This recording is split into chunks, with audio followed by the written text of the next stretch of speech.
কোনখন অসমীয়া চলচ্চিত্ৰত ভূপেন হাজৰিকা গান কভাৰ কৰিছিল অপশ্যন হ'ল A Dinabandhu B mission China C আজলি ডি মন যায়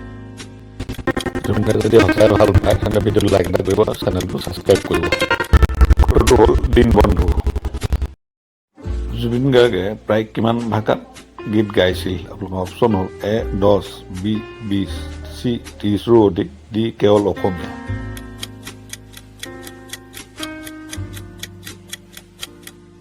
উত্তৰটো হ'ল 30ৰো অধিক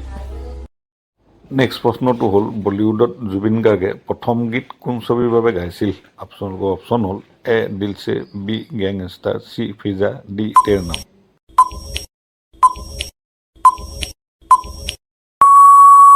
উত্তৰটো হ'ল দিল সে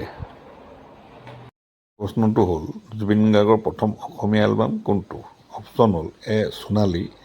বি অনামিকা চি পাপৰি ডি নিশিগন্ধা উত্তৰটো কোৱাৰ আগতে জুবিন দাৰ প্ৰতি সন্মান জনাই ভিডিঅ'টো লাইক এটা কৰিব চেনেলটো ছাবস্ক্ৰাইব কৰিব উত্তৰটো হ'ল অনামিকা প্ৰশ্নটো হ'ল জুবিন গাৰ্গ জন্ম কেতিয়া হৈছিল আপোনালোকৰ অপশ্যন হ'ল এ 1970 বি 1972 চি 1974 ডি 1976 উত্তৰটো হ'ল 1972